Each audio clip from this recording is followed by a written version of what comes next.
నా పేరు బొరుసు సుబ్బారావు. కోరకొండ పత్తూరు కోరకొండ మండలం రాజన్నవరం నియోజకవర్గం. మాకు జగన్ గారు అన్నీ బాగానే జరుపుతున్నాడు.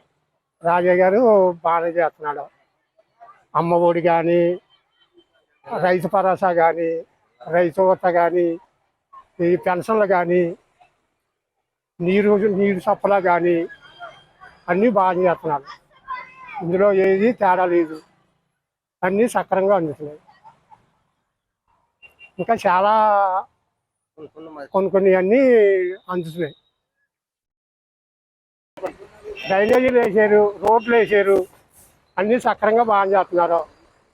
అమ్మ ఒడి కానీ, రైతు భరోసా కానీ,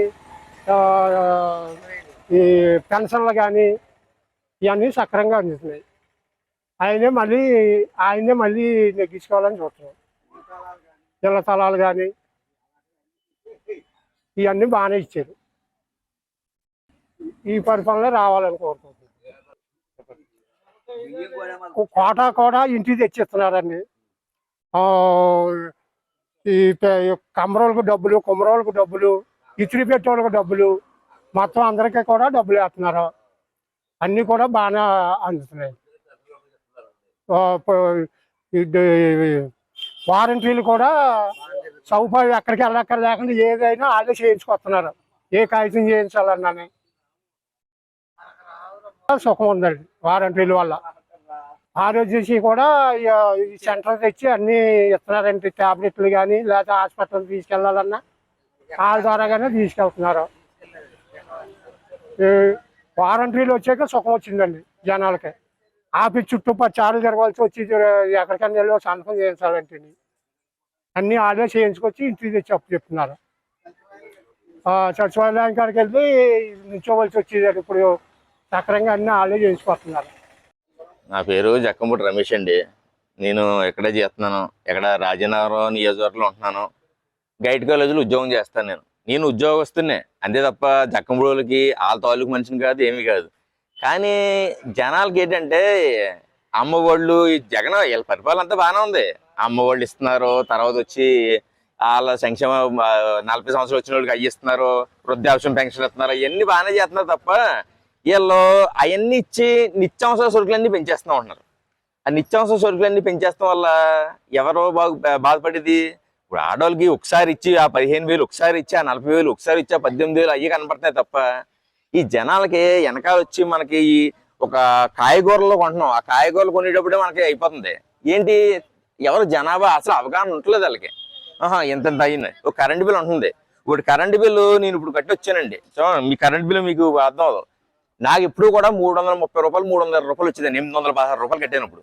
అంటే ఒక సామాన్య మానవుడికి ఎంత భారం పడుతుంటే మనం ఎలా కట్టగలం అయ్యి అనేది ఈ జనం కూడా ఎవరు కూడా కనీసం స్పందిస్తలేదు.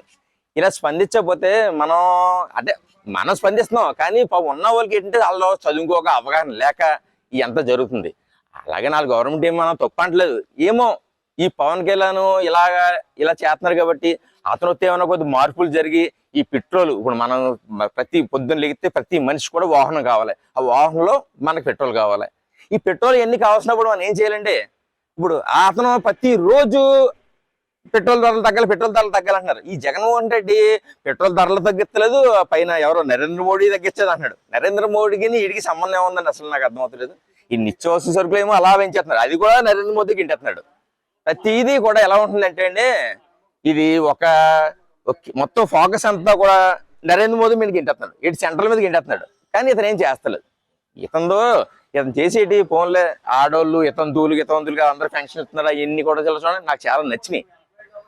ఈ పెన్షన్లు కూడా ఇప్పుడు కూడా అర్ధరాత్రులు 4-5 రోజులు తిప్పుకుండి అది చేసేవారు. ఇది ఇప్పుడు తెల్లవారుజామున ఇస్తున్నారు, వాలంటీర్లు పెట్టి ఎంత కూడా నాకు నచ్చింది. ఈ అంతానే ఈ పవన్ కళ్యాణ్ ఒక్కడే పోటీ చేసుంటే నెంబర్ 1 ఉండండి. ఈడు ఎవడో తెలుగుదేశంతో పొత్తెట్టుకున్నాడు. తెలుగుదేశంతో పొత్తు ఎందుకండి అడిగి?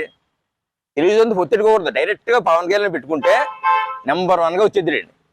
నెంబర్ 1గా వద్దురు. కనీసం ఈసారి ఒక 50 సీట్లు వచ్చినా మళ్ళీ నెక్స్ట్ టైం అయితే కన్ఫామ్ కొట్టేద్దరు. ఈసారికి ఎందుకంటే మీకు తెలియదు ఉంది, మాకు తెలియదు ఉంది. ఈసారి కంపల్సరీ కూడా మళ్ళీ జగన్ క్లీన్ చిప్ కొట్టేస్తాడు. కానీ ఈసారి కోసం కాదు, నెక్స్ట్ టైము పవన్ కళ్యాణ్ 100% కొడేస్తాడు. నా పేరు ఆచంట రాజు గారు అండి, గోకవరం మండలం గోకవరం. మన ఈ ప్రభుత్వం వచ్చాక నిరంకుశ పరిపాలన తప్పించి ప్రజలకు పనికొచ్చి పరిపాలన ఏమీ లేదు. విపరీతమైన ధరలు, అన్ని సామాన్య మానవుడికి ఏవి అందుబాటులో లేకుండా, ఒక్కడిని ఎవరిని కూడా మిగిల్చకుండా పంచాయతీ పన్ను కాడి నుంచి, కరెంటు బిల్లు కాడి నుంచి, స్థలం కొనుక్కుంటే స్థలం రిజిస్ట్రేషన్ కాడి నుంచి, ఎవరైనా సరదాగా మందు కాడి నుంచి, ఇల్లు కట్టుకుంటారంటే ఇసుక కాడి నుంచి, ఎవరికీ ఏమీ దొరకకుండా ఇంత దారుణమైన పరిపాలించారు. ఇటువంటి పరిపాలన ఎవరికి ఇచ్చినా సరే, చంటుకోవడానికి ఇచ్చినా సరే పరిపాలించవచ్చు. కానీ త్వరగా ప్రభుత్వాలు ఉండి ధరల ఈ నియంత్రించి జాగ్రత్తగా పరిపాలించేవారు. వీళ్ళేమో ఇక్కడ ఇక్కడేమో డబ్బులు ఇస్తారు, అక్కడేమో 2 చేతితో డబ్బులు అవుతారు. ఇటువంటి పరిపాలన నా జీవిత చరిత్రలో ఎప్పుడు చూడలేదు. నాకు 56 సంవత్సరాల్లో ఇప్పుడు నేను ఇంచుమించు 5 అసెంబ్లీలకు ఓట్లు వేసాను. ఇంకా దారుణమైన ముఖ్యమంత్రి నేను ఎప్పుడు చూడలేదు, చూడబోను కూడా. ఇటువంటి ముఖ్యమంత్రి పథకాల పేరుతోటి ప్రజల్ని మోసం చేయడం తప్ప దాన్ని వినియోగించుకుంటే పరిపాలన ఏమీ లేదు. ఇంత దారుణంగా విపరీతమైన ధరలో కరెంటు బిల్లు నెల రాకుండానే కరెంటు తిరుగుతాడు, పంచాయతీ పన్నుడు ఆడు తిరిగేస్తాడు. ఎవరి బట్టికాలు విపరీతమైన ధరలలో ప్రజలు ఇబ్బందులు పడుతున్నారు. ఈ ప్రభుత్వం ఖచ్చితంగా సాగనంపుతారు, దాంట్లో ఏమాత్రం ఇబ్బంది పడాలని పని లేదు. ఏ ప్రభుత్వం ఏంటి, ఇదివరకు రాజశేఖర రెడ్డి గారు కూడా పరిపాలించారు. కానీ ఇలాగా ఇసుకని లాట్లు కానీ నీటిలు కానీ ప్రజలు ఇబ్బంది పెట్టలేదు. వాళ్ళ నాన్నగారు పరిపాలించాడు. మట్టి మైనింగ్ అని ఇప్పుడు తాటర మట్టి తీస్తే 630 రూపాయలు కట్టుకోవాల్సి వస్తుంది. ఎవడన్నా రైతు ఏం చేస్తున్నాడో ఆ చేలో మట్టి తోలుకుంటే 630 రూపాయలు కడతావా లేదా ఆపేస్తావా అని అన్నారు. ఇలాగ భూ కబ్జాలు ఇలాంటివి ఏమీ జరగలేదు. ఆయన పరిపాలించాడు, ఆయన బాగా పరిపాలించాడు. దానివల్ల కూడా ప్రజలు కూడా ఆయనకి బాగా, ఈయన కొడుకుగా ఈయన కూడా వేశారు. కానీ ఇతను దానికి తగ్గట్టుగా ఏమీ పరిపాలన చేయలేదు. ఇటువంటి పరిపాలన ఎవడో రాకూడదు. ఈ నెక్స్ట్ పరిపాలన ప్రజలే నిర్ణయిస్తారో. మనం చెప్తే ఓట్లేసారు, ప్రజలు దానికి తగ్గ గుణపాఠం చెప్తారని నేను అనుకుంటున్నాను. ప్రభుత్వం వద్దంటే అది మనం ప్రజలు ఎలా ఉన్నారంటే, ఇప్పుడు ఎవడో ఆ టైంకి ఓటేస్తే వాళ్ళకి డబ్బులు ఇచ్చేవారు. కానీ ఏది ఏమైనా నెక్స్ట్ జనసేన టీడీపీ కలిపి వద్దని మేము అనుకుంటున్నాం చాలా వరకునే. ఇది ఏంటంటే మరి రాజశేఖర రెడ్డి కొడుక్కి 152 సీట్లు, రాజశేఖర రెడ్డి కూడా రాలేదు ఇంత మెజార్టీ. అటువంటి మెజార్టీ ఇతను కొత్తలోనే ఇతని పరిపాలన, ఇతని కార్యకర్తలు ఎలా ఉన్నారంటే పీక్ మీద కత్తేసి ఎవడన్నా రేపు పొద్దున ఈ ప్రభుత్వంగా వస్తే ఇంట్లో కూడా ఎవరిని ఉండకుండా చేసేలా ఉన్నారని నా వైనాడు సేవనని నేను అనుకుంటానండి. మా ఈదిలో మా కోకవరం పంచాయతీలో ఒక అతను పోటీ చేసాడు. ఆ రోజుల్లో నేనే నెక్కుతాను అనుకుంటాడు. అతనికి ఒక వార్డు ఒక 180 ఓట్లు కూడా పడలేదు. అప్పుడు 3500 ఓటింగ్ ఉండేది. నేనే నెక్కుతానని కూడా. అలాగా ప్రతి ఓడు పోటీ చేసి ప్రతి ఒక్కటి నెక్కుతాను అంటాడు. అది ప్రభుత్వం అది గవర్నమెంట్ ప్రజలు చూసుకుంటారో దేవుడు చూసుకుంటారు. ఇంకా అంతకంటే మనం ఏం చేయలేం.